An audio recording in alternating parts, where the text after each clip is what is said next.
Serge Carrière. Que le meilleur gagne. Pêche Évasion, samedi 12h30 sur TV Rogers.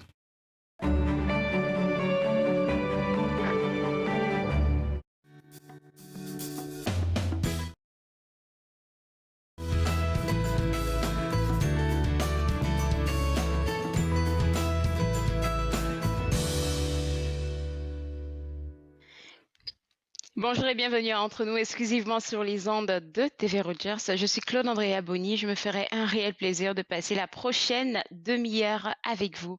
Aujourd'hui à l'émission, on va parler avec notre expert en sécurité informatique, Jean-François Soriol, de comment protéger notre bureau à la maison. On va aussi identifier les différents angles de la nutrition avec notre nouvelle chroniqueuse qui est diététiste, Isabelle Normandin. Et tout de suite pour commencer, j'ai avec moi François Thibault qui est coordonnateur des admissions et recrutements des étudiants à l'Université Saint-Paul. On parle de ce gros événement qui s'en vient intitulé « Votre avenir passe par l'USP ». C'est quoi comme événement, François? Bonjour tout d'abord, merci de me recevoir aujourd'hui. Donc, c'est un événement en fait qui est un condensé d'une série de séances d'information, autant sur les programmes, des rencontres individuelles avec des professeurs, des témoignages étudiants. Donc, c'est pour permettre à nos futurs étudiants d'avoir un peu de USP à la maison dans un contexte, bien entendu, très particulier en ce moment. Alors, c'est quoi la différence entre les journées portes ouvertes que vous faites habituellement et ce concept-là? Oui, donc c'est une évolution du concept. Journée porte ouverte, habituellement, c'est sur une courte période, c'est une journée. Là, c'est une semaine complète. Et on le fait aussi pour accommoder l'ensemble de nos futurs étudiants, c'est-à-dire autant au niveau des étudiants canadiens dans tous les fuseaux horaires que des étudiants à l'international. Donc, on cible l'ensemble de nos futurs étudiants. La différence par rapport à une porte ouverte traditionnelle là, qui est vraiment beaucoup plus condensée. Là, on parle de 3 ou 4 heures habituellement. Et puis en ce moment-là, je sais que vous avez beaucoup de programmes. On se dit, on est en mars là. C'est quoi les programmes qui sont accessibles déjà pour les gens qui sont curieux et qui nous regardent en ce moment? En fait, la très grande majorité de nos programmes sont ouverts pour l'admission pour le trimestre de septembre. Le seul programme qui n'est pas ouvert, qui vient d'être fermé, c'est Counseling, là, tout simplement parce que la date limite était le 1er février. Tous les autres programmes sont encore ouverts et on encourage tout le monde à aller visiter notre site Internet pour pouvoir avoir plus d'informations sur nos programmes. On a même certains programmes qui sont ouverts encore pour le trimestre d'été même, pour ceux qui seraient intéressés à commencer un peu plus tôt. OK, c'est ça que j'ai invité les gens à visiter le site web. Et puis j'en ai parlé avec votre rectrice, je pense en début d'année, si je ne me trompe pas, ou l'année précédente, qui me disait qu'il y avait un fort succès dans l'école d'éthique, de justice sociale et de services publics depuis que la pandémie a commencé. Donc je me dis que c'est un programme qu'il faut vraiment mettre en avant parce que le monde en a besoin. Bien, effectivement, puis vous avez parlé tout à l'heure, vous allez parler avec votre expert en sécurité informatique et tout ça, puis souvent on peut aussi parler de la nouvelle réalité qu'on a en ce moment, c'est-à-dire qu'on travaille davantage à la maison, on travaille dans des situations où on doit, excusez-moi, où on doit vivre de nouvelles réalités avec l'informatique et les programmes d'éthique sont tout à fait pertinents dans ce propos-là, de pouvoir marier la réalité de l'éthique dans une réalité à distance. Donc oui, Madame la rectrice était tout à fait à propos à ce niveau-là. Alors, on va parler de cet événement-là, comme tu viens de le mentionner, François, du 1er au 5 mars. Il faut juste visiter le site web. Et est-ce que je peux poser la question de savoir, par exemple, si je viens à cet événement, que ce soit la première, la deuxième ou la troisième journée, et je tombe en amour avec un programme, est-ce que sur le champ, je peux commencer mon processus d'admission? Oui, tout à fait. Donc, le processus d'admission se fait entièrement en ligne. Donc, comme le programme, l'horaire de la semaine est entièrement en ligne. Donc oui, on peut ouvrir une deuxième fenêtre et commencer à faire notre demande d'admission en ligne. Ça se fait très facilement, peut-être une quinzaine, une vingtaine de minutes et on a un dossier de déposer. Ensuite, on présente nos documents et c'est tout simple. Et en quelques semaines, habituellement, on a une réponse de la part de l'université. Il faut juste avoir les bons points pour pouvoir se présenter à l'Université Saint-Paul. Alors là, François, j'aimerais te poser une question qui est peut-être un peu personnelle pour moi parce que j'ai été étudiante internationale. Qu'est-ce qu'il en est de Mhm. vos étudiants internationaux en ce moment? Donc, oui, la situation en ce moment, ben, donc on a mis en place un protocole pour accueillir nos étudiants internationaux, donc en lien avec toutes les recommandations de la santé publique et aussi du gouvernement canadien. C'est certain que le gouvernement canadien a fait des petites modifications aussi, donc on est très à l'écoute de la nouvelle réalité. Du côté des demandes d'admission, nos étudiants internationaux, bien sûr, vont, après une année à distance et tout ça, puis on sait que les gens veulent voir le campus, veulent vivre l'expérience des cours sur campus. C'est très important à l'Université Saint-Paul pour nos étudiants. Donc, voilà pourquoi nos étudiants internationaux attendent un peu en ce moment, à savoir quel est le meilleur moment. On n'a pas encore la confirmation qu'on va pouvoir accueillir les gens sur notre campus en septembre. Donc, bon, on est un peu en attente en ce moment de la réalité. Et oui, ça c'est pour les gens qui veulent s'inscrire pour la rentrée de septembre, mais pour ceux qui sont là, par exemple, peu importe les étudiants internationaux ou pas, qui sont là en ce moment, je suppose que vous faites aussi des cours à distance, fait qu'ils sont censés être accommodés. Oui, oui, donc oui, on offre nos cours entièrement à distance en ce moment. Donc, on avait déjà une certaine expertise dans certaines facultés, certains programmes où on offrait des cours à distance depuis déjà plus de 20 ans. Donc, on était des précurseurs, entre autres en droit canonique. Par contre, pour d'autres programmes où on était particulièrement, on offrait des cours sur campus. Donc, il y a eu un petit ajustement, mais ça a été fait au cours du printemps 2020. Là, depuis septembre, on est entièrement en ligne et ça fonctionne très, très bien. Donc, nos étudiants s'adaptent à la réalité, nos professeurs également, et on a bien sûr tout le support nécessaire. Donc, et on est disponible. Même les employés qui travaillent à distance, parfois sur campus, on est en mesure d'aider nos étudiants, bien entendu, à réussir. C'est notre objectif aussi comme institution, bien sûr. Je vais faire le témoin pour dire que j'ai toujours entendu du bien de l'Université Saint-Paul et que moi-même, je suis intéressée à un jour étudier à l'Université Saint-Paul. Alors, qu'est-ce qu'il en est de l'aide financière et des bourses? Est-ce qu'il y en a pour tous ceux qui veulent étudier là-bas? Ben donc, bien sûr, notre programme de bourse a été modifié pour septembre. Et donc, j'invite les gens à aller voir les détails en ligne sur notre site Internet. Mais on offre des bourses à l'admission dès 80% de moyenne et 85% de moyenne pour les études supérieures. 80%, c'était au premier cycle. Donc, on offre quand même une belle offre de bourses.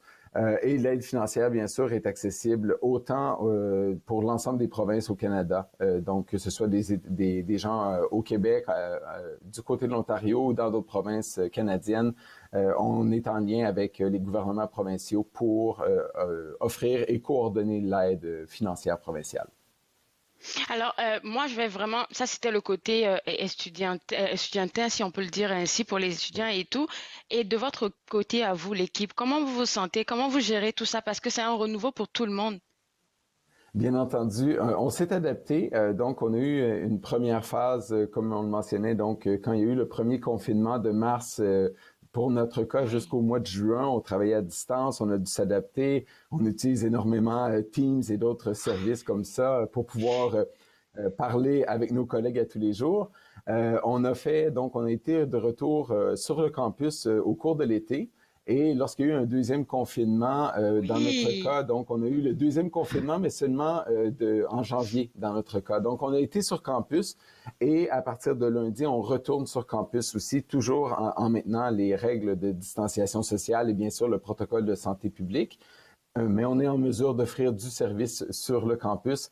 Et ça, c'est aussi une fierté pour nous de pouvoir accueillir nos étudiants. S'il y a des étudiants qui se présentent et tout ça, donc on est là sur campus pour offrir notre service en personne. Écoute, François, merci beaucoup. Je vais te laisser aller là. Tu me disais que tu étais au bureau. Je suppose que tu as beaucoup, beaucoup à faire. On va pas te retenir longtemps, mais on va inviter vivement les gens à visiter le site web de l'Université Saint-Paul. Merci et bonne journée à toi. Merci beaucoup. À très bientôt. Alors, pour vous autres à la maison, si vous êtes intéressé à étudier à l'Université Saint-Paul, je vais tout d'abord vous inviter à visiter le site web www.ustpol.ca. Il y a une panoplie de programmes, d'écoles qui sont ouvertes pour la rentrée de septembre. Maintenant, si vous avez besoin de faire quelque chose et que vous voulez faire, par exemple, une entrée en été, il y a aussi possibilité d'avoir accès à des programmes qui s'ouvrent en été.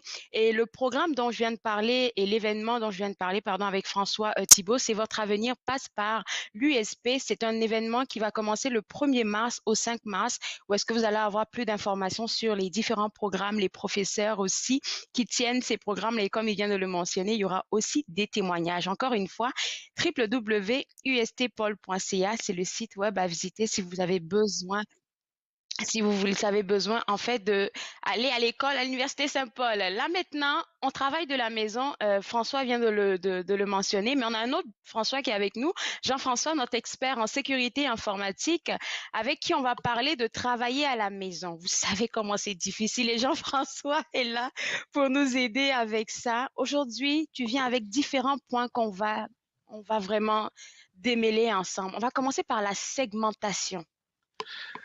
En fait, avant d'aller là, c'est allô, allô, c'est Allô? clair que on travaille tous, beaucoup d'entre nous travaillons de la maison, mais il y a différents modèles d'opération pour un bureau à la maison. C'est sûr que si tu travailles pour une grande entreprise ou un ministère, ils vont te donner des directives ils vont même t'envoyer probablement moi je travaille en tant que consultant pour affaires indigènes et ils m'ont donné un laptop qui me permet de me connecter avec tous les environnements de sécurité qui sont nécessaires pour cette entreprise-là. Donc c'est clair que votre entreprise, si vous travaillez pour une entreprise, va vous donner des directives. Mais en bout de ligne, puisqu'on travaille de la maison, puis surtout si vous êtes un travailleur autonome, vous avez votre propre entreprise et vous opérez de la maison, il faut investir un peu dans notre sécurité parce que c'est là où beaucoup des attaques de type ransomware ou de type rançongiciel où tu te fais infecter, puis là, ils barrent toutes tes ressources puis tu peux pas accéder. Donc, il y a différentes choses à faire. La première chose, tu l'as mentionné au début, c'est la segmentation. Qui veut dire que, bon, j'ai des enfants, j'ai une épouse et mon garçon qui passe beaucoup de temps sur les jeux informatiques, ces choses-là, ben des fois, il clique sur des affaires qui n'auraient pas d'affaires à cliquer, puis est-ce qu'il rentre dans ma maison, dans mon réseau, peut-être des vulnérabilités ou des attaques. Donc, j'ai segmenté mon réseau, mon routeur me sépare le réseau en deux. Un réseau pour mon garçon, puis un réseau pour le restant de nous autres parce que mon garçon a tendance à avoir une opération peut-être un peu plus risquée. Donc, il faut comprendre un peu le risque des gens dans notre opération. Clairement, il faut protéger le système, le réseau, le routeur pour le bureau à la maison, pour l'entreprise. Donc, la segmentation, c'est de s'assurer que s'il arrive quelque chose, moi, en fait, ce que je peux faire, s'il arrive quelque chose à la maison, je peux déconnecter les autres personnes, puis je suis le seul sur le réseau parce que c'est mon travail. Donc, j'ai une priorité de ce côté-là, puis il a fallu que je le configure dans mon réseau. Donc, la segmentation, c'est la première chose. Puis c'est clair que si vous avez un bureau à la maison, vous avez votre propre entreprise, il faut investir pour avoir quelqu'un qui est capable de vous aider. Si vous n'êtes pas un techno, là, vous n'avez aucune capacité, il faut être capable de configurer son réseau, de faire des patchs. Ça, c'est la deuxième chose. De patcher ses environnements. Si jamais il y a une mise à jour pour... moi, j'opère au travers de Office 365 de Microsoft. Régulièrement, il y a des patchs pour Word, pour ci, pour ça. Il faut les installer parce que si on n'installe pas la patch, ben on ouvre la porte pour que les hackers puissent rentrer avec quelque chose qui pourrait venir nous chercher. Vrai. Une autre chose avec lesquelles les hackers peuvent entrer pour pouvoir vraiment parler de tous les différents points que tu veux énumérer ce matin, c'est les emails d'hameçonnage.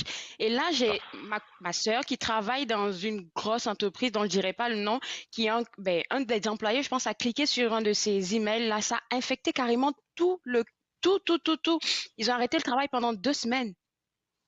Puis c'est ça, c'est clair que pour une grande entreprise, il devrait avoir des outils pour se protéger un peu contre ça. Mais en bout de ligne, comme tu l'as mentionné, le phishing qu'on appelle ou l'hameçonnage, c'est toujours ça rentre dans une entreprise parce que quelqu'un a cliqué sur quelque chose qu'il n'aurait pas dû cliquer. C'est clair, clair, clair. Donc, beaucoup d'entreprises ont des campagnes ils appellent ça de l'anti-phishing ou anti-hameçonnage pour t'éveiller à ce qu'un message crapuleux comme ça d'hameçonnage pourrait avoir l'air. Donc, il te crée une petite crise à 8 heures le soir, tu peux pas appeler ton boss. Fait que là, tu cliques sur le document qui est en pièce jointe, puis boum, tu te fais infecter. Wow. Peut-être que tu le sais pas, puis là, ça rentre dans l'entreprise quand tu te connectes par VPN, puis là, c'est la pagaille totale.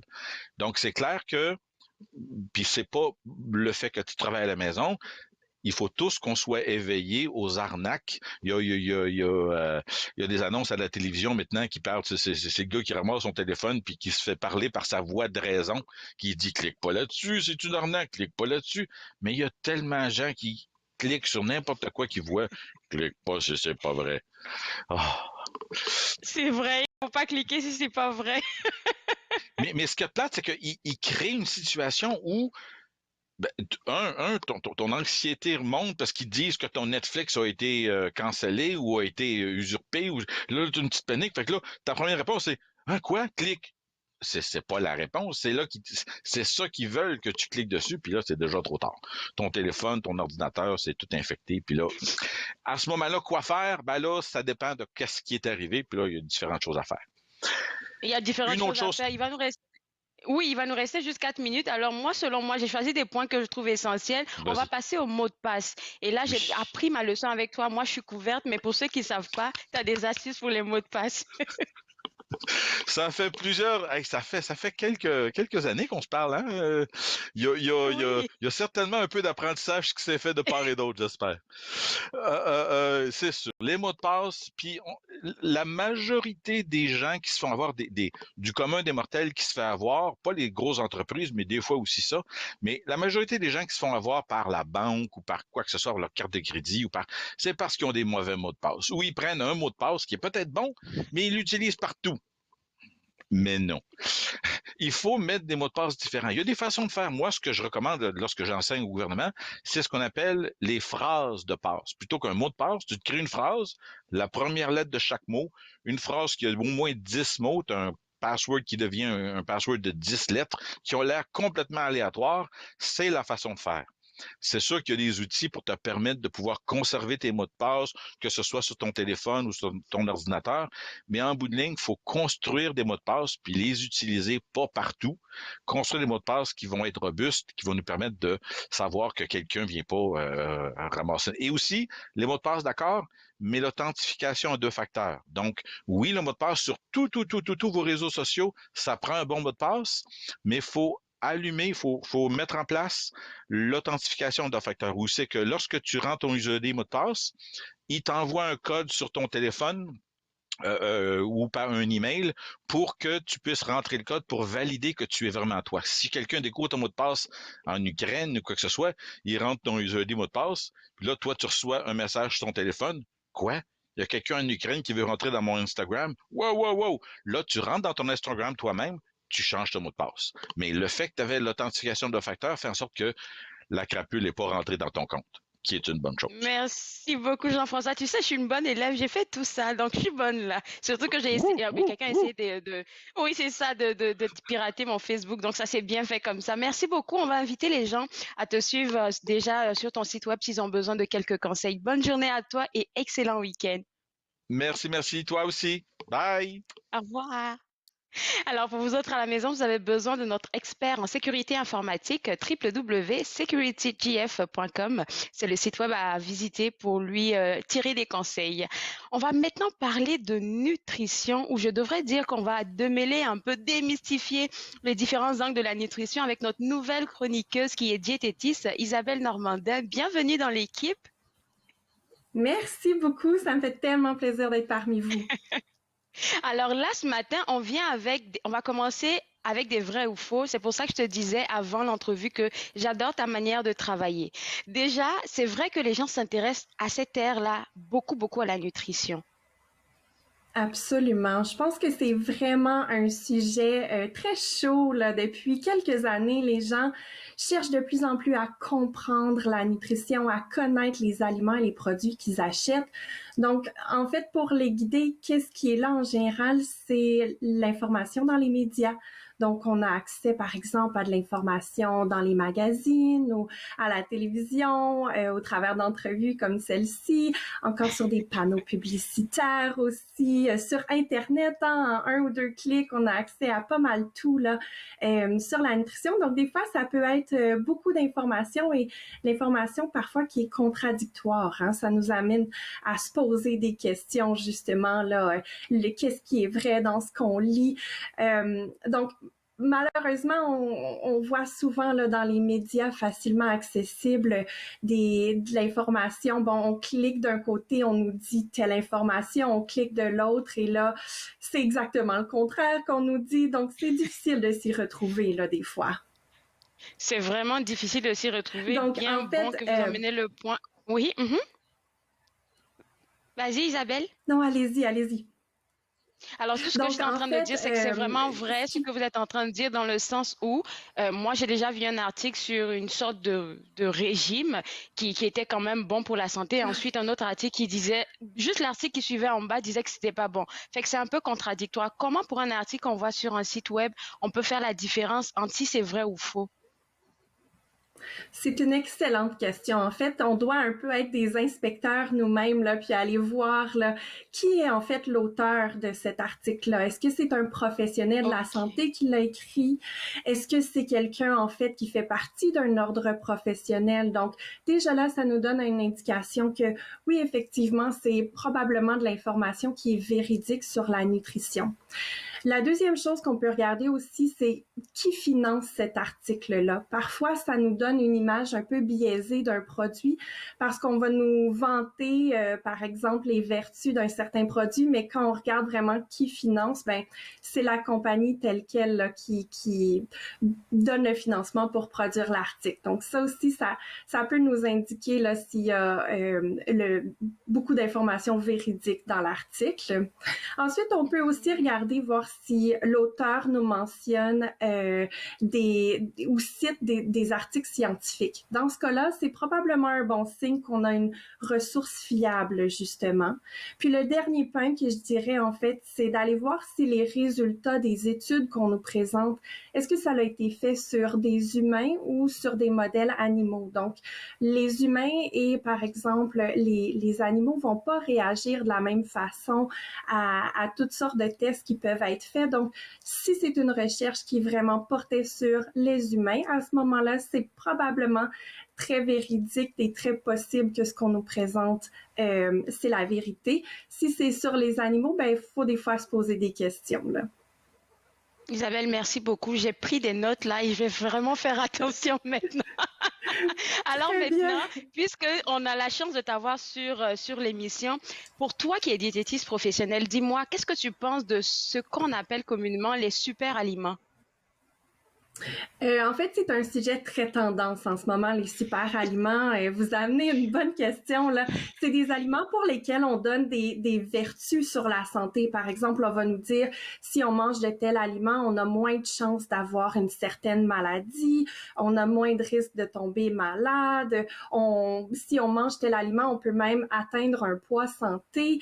On l'a probablement tous déjà entendu, là, une pomme par jour éloigne le docteur pour toujours. Hein, c'est un verdict. C'est quelque chose qu'on entend très souvent. Donc, faut faire attention là à ce moment-là. Un super aliment, c'est pas un aliment magique. Là, c'est pas un aliment qui va nous donner la santé. En fait, il faut plutôt là regarder une combinaison de différents aliments pour avoir le meilleur impact sur la santé. Donc, par exemple, ce que le Guide alimentaire canadien nous propose, c'est de manger beaucoup de fruits et de légumes, de cuisiner de plus en plus à la maison. On le sait, avec la pandémie, là, on s'est mis à nos chaudrons, donc les gens cuisinent davantage. Donc ça, c'est des bons trucs, en fait, pour maintenir une bonne santé, là. Alors, un aliment à lui seul ne peut pas vous apporter la santé, monsieur, madame. Faites un effort, faites le mélange qu'il faut et nourrissez-vous bien. Mhm. Alors, Isabelle, qu'est-ce qu'il en est du gluten? Oh mon Dieu, ça là, c'est comme si c'était pas bon du tout, du tout, du tout. Il fallait pas y toucher. Oui, c'est vrai. En fait, on lui donne un aspect un peu diabolique, là, même dans certains sites web. Donc, le gluten, en fait, c'est pas du tout mauvais pour la santé. Le gluten en tant que tel, c'est une protéine qu'on retrouve dans certains végétaux, par exemple dans le blé, dans l'orge, dans l'épeautre. Et c'est cette protéine-là qui donne de l'élasticité à nos produits de boulangerie. Donc, c'est ce qui fait que notre pain est moelleux, par exemple. Donc, c'est très, très bon, en fait, d'avoir le gluten pour ces aspects-là. En fait, les seules personnes à qui on recommanderait là, d'éviter le gluten, ce sont les gens qui sont diagnostiqués avec la maladie de cœliaque. Donc ça veut dire que quand on a cette maladie-là, on doit entièrement éliminer le gluten de notre alimentation. Ça peut occasionner là, des symptômes très prononcés là, sur la santé et le tube digestif. Autrement, pour la population en général, là, le gluten, c'est pas un ennemi. En fait, ça l'aide justement là, à avoir des belles textures dans nos muffins, dans le pain, dans les produits de boulangerie. Moi, ce que j'entends souvent, là, c'est que le gluten aurait tendance à nous faire prendre du poids, mais en fait, c'est pas vrai du tout. Là. Il s'agit juste de vraiment avoir une alimentation équilibrée. C'est vrai que si on mange trop de pain ou trop de muffins ou trop de gâteaux, on pourrait avoir tendance à prendre du poids, mais c'est pas la faute du gluten dans ce cas-là. Merci encore une fois, Isabelle. Et tu sais, la maladie de cœliaque, je viens de le mentionner, je ne connaissais pas. Ça pourrait être le sujet d'une autre chronique. En tout cas, c'est une suggestion. Prochain sujet, pardon, dont on va parler maintenant, c'est les jus. Il nous reste 2 minutes. Qu'est-ce que tu penses des jus pour un régime? Oui, donc, très bien. En fait, c'est super tendance les jus en ce moment là. On entend souvent le régime de jus ou même le terme populaire, c'est le juicing. Donc les gens qui vont vanter les mérites de boire ces jus où on extrait en fait l'eau, le liquide des fruits et des légumes qu'on pourrait consommer. On dit que de cette façon-là, ben en fait, on pourrait en consommer plus que si on consommait les légumes ou les fruits entiers. Puis que ça rend un peu les nutriments plus accessibles. Mais c'est pas nécessairement vrai. Là, faut regarder ça d'un autre angle. En fait, qu'est-ce qui est important dans nos fruits et nos légumes? Ce sont les fibres alimentaires qui font en sorte qu'on est satisfait quand on les mange, puis qui aident aussi à notre santé digestive. Donc, quand on fait le jus ou quand on extrait le liquide des fruits et des légumes, on enlève la fibre qui est si bonne pour la santé. Donc, déjà là, c'est peut-être un aspect un peu moins intéressant. Puis ensuite de ça, ben, on nous dit qu'on extrait aussi les nutriments, donc les vitamines, les antioxydants qui sont dans les fruits et nos légumes. Ce qu'il faut savoir, c'est que certains de ces nutriments-là sont sensibles à la chaleur ou encore à la lumière. Donc, lorsqu'on les extrait du fruit ou du légume, ben, ça se peut qu'ils soient un peu dénaturés puis que finalement, ils nous donnent pas là, les beaux profits sur notre santé, là. Merci beaucoup, Isabelle. Et tu sais quoi, j'ai hâte à notre prochaine chronique. Je te souhaite un excellent week-end. Mais Alors, pour vous autres à la maison, si vous avez besoin de contacter notre diététiste professionnel, ça sera au www.sfesottawa.ca. Je me suis fait le plaisir de passer ces demi-heures avec vous. Je vous souhaite un excellent week-end. On se voit lundi à 11h.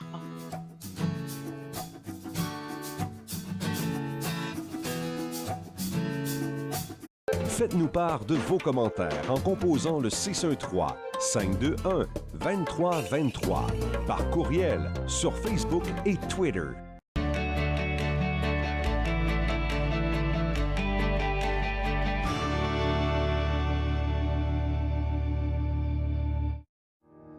À l'émission Court Circuit, on rencontre l'artiste Mélissa Bédard qui nous parle de sa façon de conjuguer la scène, la comédie et la famille.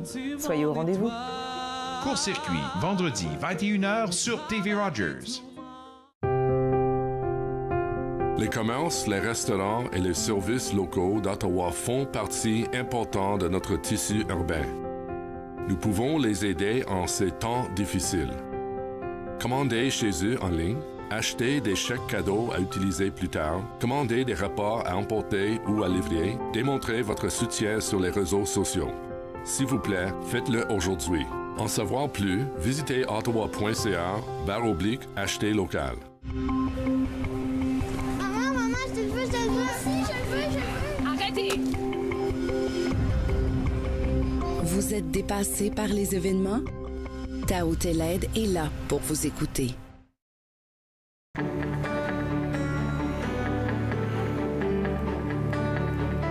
Vous regardez TV Rogers, Ottawa.